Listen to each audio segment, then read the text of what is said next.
कि हो चुका आगाज रण का, युग बदलने की तैयारी है, जीत उसी की होगी, संघर्ष जिसका जारी है। नमस्कार, मैं मनीष कुमार स्वागत करता हूं आप सभी का अपने YouTube channel study with Manish पर। अगर दोस्तों आप भी किसी गवर्नमेंट एग्जाम जैसे SSC, railway NTPC, group D, UPSI, UP लेखपाल या एसएससी जीडी इनमें से किसी एग्जाम की तैयारी करते हैं तो ये वीडियो आपके एग्जाम की दृष्टि से बहुत महत्वपूर्ण होने वाला है। तो दोस्तों लगातार हम लोग पढ़ रहे हैं मध्यकालीन भारत का इतिहास। तो मध्यकालीन भारत के इतिहास में हम लोगों ने दिल्ली सल्तनत को काफ़ी अच्छे से उन बिंदुओं पे डिस्कशन किया जो एग्जाम की दृष्टि से महत्वपूर्ण है या जो एग्जाम में बार बार पूछे जाते हैं। दोस्तों इस समय हम लोग पढ़ रहे हैं मुग़ल साम्राज्य को। तो मुग़ल साम्राज्य में हम लोगों ने बाबर, हुमायूं, फिर उसका उत्तराधिकारी अकबर, बीच में 15 साल का गैप रहता है जिसमें शेरशाह सूरी सूरवंश की स्थापना करके सूरवंश राज्य करता है। फिर मुग़ल साम्राज्य की स्थापना होती है। तो काफ़ी अच्छे से हम लोगों ने उन वीडियो में पढ़ा है। अगर आपने उस वीडियो को नहीं देखा है तो जाइए हमारे चैनल के प्लेलिस्ट में और उन वीडियो को देखकर अपने एग्जाम के उन महत्वपूर्ण पॉइंटों को मजबूत करिए। आप हमारे चैनल के प्लेलिस्ट में जाकर उन वीडियो को देख लीजिए क्योंकि वो वीडियो आपके एग्जाम की दृष्टि से बहुत महत्वपूर्ण है। उन वीडियो में वही चीज़ें डिस्कस की गई हैं जो एग्जाम में पूछे जाते हैं। तो दोस्तों आज हम लोग पढ़ने वाले हैं अकबर का उत्तराधिकारी जहांगीर को। इससे पहले हम लोगों ने 2 वीडियो में अकबर को काफ़ी अच्छे से पढ़ा है और अकबर से संबंधित महत्वपूर्ण बिंदुओं पर चर्चा की है। तो अगर आपने अभी तक उन वीडियो को नहीं देखा है तो हमारे चैनल के प्लेलिस्ट में जाइए और उन वीडियो को देख लीजिए। तो आइए आज की क्लास को शुरू करते हैं। तो अगर दोस्तों अभी तक आपने हमारे यूट्यूब परिवार स्टडी विथ मनीष का सदस्य नहीं बने हुए हैं तो आप हमारे चैनल को सब्सक्राइब करके हमारे यूट्यूब परिवार का सदस्य बनिए। और आपको वीडियो अच्छी लग रही हो तो लाइक और अपने दोस्तों के बीच में शेयर करिए और कमेंट करना मत भूलिएगा। तो आइए आज की क्लास को शुरू करते हैं और देखते हैं कि आज की क्लास में महत्वपूर्ण बिंदुओं। तो आइए आज की क्लास को शुरू करते हैं और जहांगीर से संबंधित उन क्वेश्चन को देखते हैं जो एग्जाम में पूछे जाते हैं। 3 महत्वपूर्ण बिंदुओं को हम लोग पढ़ते हैं। तो सबसे पहले देखते हैं कि जहांगीर का शासनकाल कब से कब तक रहता है। तो जहांगीर का शासनकाल 1605 ईस्वी से लेकर 1627 ईस्वी तक रहता है। कब से कब तक? 1605 से लेकर 1627 ईस्वी तक, लगभग 22 वर्ष से शासन करता है। परिचय थोड़ा सा इसका देखते हैं। तो इसका जन्म कब हुआ? 30 अगस्त 1569 ईस्वी। कहाँ पर? फतेहपुर सीकरी में। कहाँ पर? फतेहपुर सीकरी में। बचपन का नाम क्या था? तो बचपन का नाम क्या था? सलीम था। बाद में इसका नाम जहांगीर पड़ेगा लेकिन अभी इसका नाम क्या है? सलीम है। पहली पत्नी इसकी कौन थी? तो मानबाई थी। कौन थी? मानबाई थी। तो यहाँ पहली पत्नी दिया है। आगे आप चल के देखेंगे तो ये दूसरी शादी करता है तो उसको हम लोगों ने डिटेल में यहाँ पे लिखा हुआ है तो आपको आगे ये कहानी सारी मिलेगी। पिता कौन था? तो अकबर था। इसका पिता कौन था? अकबर था। ये अकबर का उत्तराधिकारी जहांगीर था। माता कौन थी? तो जोधाबाई थी। इसकी माता का नाम क्या था? जोधाबाई थी। जोधाबाई कौन थी? तो अकबर की पत्नी थी। आइए महत्वपूर्ण पॉइंट अगला देखते हैं। तो अकबर का उत्तराधिकारी जहांगीर, जिसका नाम क्या शुरुआती दौर में रहता है? सलीम रहता है, 24 अक्टूबर 1605 ईस्वी को गद्दी पर बैठता है। तो अकबर का उत्तराधिकारी कौन बनता है? जहांगीर बनता है। कब बनता है? तो 1605 ईस्वी को। कब? 1605 ईस्वी में। अगला पॉइंट है जहांगीर ने जनता को न्याय दिलाने के लिए सोने की जंजीर आगरे के किले में लगवाई। तो यहाँ से क्वेश्चन आपके एग्जाम में बहुत महत्वपूर्ण बनता है कि मुगल काल का कौन सा शासक था जिसने जनता को न्याय दिलाने के लिए सोने की जंजीर लगवाई? पहला क्वेश्चन तो ये बन गया। तो इसका सही आंसर जहांगीर होगा। फिर क्वेश्चन बनता है कि जहांगीर ने सोने की जंजीर किस किले में लगवाया था? तो किस किले में लगवाया था? तो आगरे के किले में लगवाया था। ये पॉइंट बहुत एग्जाम की दृष्टि से महत्वपूर्ण है। अगला पॉइंट है कि जहांगीर के सबसे बड़े पुत्र कौन थे? खुसरो ने 1606 ईस्वी में जहांगीर के खिलाफ क्या करते हैं? विद्रोह शुरू कर देते हैं। तो जहांगीर के सबसे बड़े पुत्र कौन थे? खुसरो थे। खुसरो ने कब विद्रोह शुरू किया? तो 1606 ईस्वी में। देख रहे हैं कि 1605 ईस्वी में जहांगीर जैसे ही गद्दी पे बैठता है, 1606 ईस्वी में उसके बड़े पुत्र खुसरो द्वारा उसके खिलाफ विद्रोह शुरू कर दिया जाता है। अगला पॉइंट है जिसके कारण खुसरो को कैद में डाल दिया जाता है। तो जहांगीर क्या करता है? खुसरो को पकड़ के कैद में डाल देता है। अगला पॉइंट है कि खुसरो की सहायता करने के कारण जहांगीर ने सिखों के 5वें गुरु अर्जुन देव को फांसी दिलवा देता है। तो ये भी क्वेश्चन बड़ा एग्जाम की दृष्टि से महत्वपूर्ण बनता है कि जहांगीर ने सिखों के किस गुरु को फांसी दी थी? तो किस गुरु को? 5वें गुरु को। नाम क्या था? तो अर्जुन देव नाम था। अगला पॉइंट है कि अहमदनगर के वजीर मलिक अंबर को खुर्रम, ये खुर्रम उसका एक पुत्र था जिसका आगे नाम शाहजहां पड़ता है और इसका उत्तराधिकारी बनेगा। तो खुर्रम द्वारा पराजित करने पर जहांगीर ने खुर्रम को शाहजहां की उपाधि दी थी। तो यहाँ भी क्वेश्चन बनता है कि खुर्रम को शाहजहां की उपाधि किसने दिया? तो किसने दिया? जहांगीर ने दिया। कब दिया? तो अहमदनगर के वजीर मलिक अंबर को पराजित करने के बाद देता है।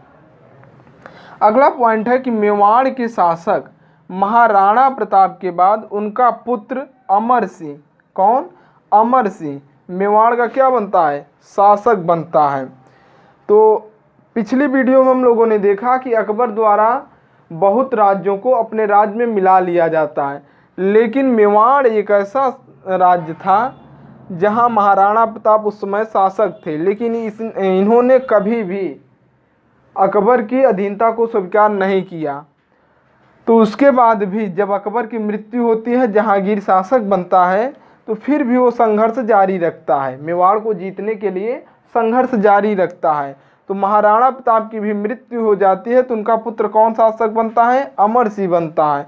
तो भी जहांगीर के साथ संघर्ष जारी रखता है, लेकिन वो संघर्ष जारी रखने के बाद भी पराजित हो जाता है। किससे? जहांगीर से। कौन? अमर सिंह। तो देखिए दिया है कि अमर सिंह के शासनकाल में जहांगीर ने मेवाड़ के विरुद्ध आक्रमण कर दिया। तो आक्रमण शुरू करता है, लेकिन वो अमर सिंह हार जाते हैं। तो 1613 ईस्वी में जहांगीर ने मेवाड़ पर आक्रमण करने के लिए किसको भेजता है? शाहजहां को भेजता है। शाहजहां कौन है? तो उसका पुत्र है, जिसे पहले क्या कहा जाता था? खुर्रम के नाम से जाना जाता था। तो इसके बाद क्या होता है कि मेवाड़ का शासक अमर सिंह जब पराजित होता है जहांगीर से, तो क्या होती है? संधि होती है। तो देखिए मेवाड़ और मुगल की संधि कब होती है? 1615 ईस्वी में होती है। संधि में शर्त क्या बनती है? तो संधि के शर्त के अनुसार अमर सिंह ने अपने पुत्र करण सिंह को मुगल दरबार में भेज देते हैं। तो ये भी क्वेश्चन महत्वपूर्ण बनता है। पहले तो क्वेश्चन ये बनता है कि मेवाड़ और मुगल की संधि किसके किसके बीच में हुई? तो किसके किसके बीच में हुई? जहांगीर और मेवाड़ के शासक अमर सिंह के बीच में हुई। कब हुई? तो 1615 ईस्वी में हुई। कब? 1615 ईस्वी में हुई थी। अगला पॉइंट है नूरजहां से विवाह। तो हम लोगों ने देखा कि पहली पत्नी कौन थी उसकी? मानबाई थी। जहांगीर की पहली पत्नी कौन थी? मानबाई थी। अब जहांगीर दूसरी शादी करता है किसके साथ? नूरजहां से। कब करता है? 1611 ईस्वी में। तो आइए इस कहानी को आगे देखते हैं, किस प्रकार नूरजहां से जहांगीर की शादी होती है। तो देखिए नूरजहां का प्रारंभिक नाम क्या था? मेहरुन्निसा। क्या नाम था? मेहरुन्निसा। किसका? नूरजहां का नाम था। इसका विवाह शेर अफगान के साथ हुआ। तो नूरजहां का पहले विवाह किसके साथ हुआ था? नूरजहां का पहले विवाह शेर अफगान के साथ हुआ था। किसके साथ? शेर अफगान के साथ हुआ था। लेकिन शेर अफगान की मृत्यु के बाद जहांगीर ने विधवा मेहरुन्निसा से विवाह कर लिया। तो देख रहे हैं कि नूरजहां का जो पति था कौन था, शेर अफगान था। शेर अफगान की मृत्यु हो जाती है, ये विधवा हो जाती है, कौन, नूरजहां। लेकिन विधवा होते हुए भी जहांगीर ने इससे शादी कर लेता है। कब, 1611 में। कहा जाता है कि ये बहुत खूबसूरत थी, इसलिए जहांगीर इस पे मुग्ध हो गया और फिर इससे वो शादी कर लेता है। शादी करने के बाद क्या होता है, मेहरुन्निसा को नूरजहां, विश्व की ज्योति, नूरजहां का अर्थ क्या होता है, विश्व की ज्योति होता है, की उपाधि से विभूषित करता है। कौन, जहांगीर। आपके एग्जाम में क्वेश्चन ये बनता है कि नूरजहां से विवाह किसने किया, सबसे पहले क्वेश्चन तो कौन किया था, जहांगीर ने किया। फिर दूसरा क्वेश्चन बनता है कि मेहरुन्निसा को नूरजहां की उपाधि किसने दिया, तो किसने दिया, जहांगीर ने दिया था। अगला पॉइंट है, आइए देखते हैं जहांगीर के महत्वपूर्ण कार्य को, उसके द्वारा कौन कौन से अन्य महत्वपूर्ण कार्य किए गए। तो सबसे पहला है कि जहांगीर ने शराब और अन्य मादक पदार्थों पर क्या करता है, प्रतिबंध लगाता है। तो यहाँ से क्वेश्चन बनता है कि मुगल वंश का कौन सा शासक था जिसने शराब और अन्य मादक पदार्थों पर प्रतिबंध लगाया, तो कौन था, जहांगीर था। कौन था, जहांगीर था। अगर दोस्तों आपको लग रहा है ना कि सच में मेहनत की जा रही है, इस वीडियो को बनाने में, क्लास को लाने में पसीना बहाया जा रहा है, तो फिर इंतज़ार मत करिए, आप सीधे चैनल को सब्सक्राइब करिए और हमारे इस यूट्यूब परिवार का हिस्सा बन के, सदस्य बन के आप भी मेहनत करने का अपने अंदर एक जुनून पैदा कीजिए। तो उम्मीद करता हूँ आपको ये सारी चीज़ें समझ में भी आ रही हैं और आपको मेहनत भी दिखाई दे रही हो, क्योंकि मेहनत करके दिखाई जाती है, बताई नहीं जाती है। तो आप भी हमारे चैनल से जुड़िए, चैनल को सब्सक्राइब करिए और मेहनत करिए, क्योंकि मेहनत कहने बस से नहीं होता, मेहनत करके दिखाना पड़ता है। तो कुछ पाने के लिए कुछ खोना पड़ेगा। तो आप पसीना बहाइए और पूरी मजबूती के साथ, पूरी जुनून के साथ अपने तैयारी को आगे बढ़ाइए। तो अगला पॉइंट है कि जहांगीर के काल को चित्रकला का स्वर्ण युग कहा जाता है। ये क्वेश्चन बहुत महत्वपूर्ण आपके एग्जाम में छपता है। इसके पहले हम लोगों ने जब अकबर को पढ़ा था तो हम लोगों ने देखा कि अकबर के शासनकाल में साहित्य कला को क्या कहा जाता था, स्वर्णकाल कहा जाता था। लेकिन जहांगीर के काल को क्या कहा जाता है, चित्रकला का स्वर्ण युग कहा जाता है।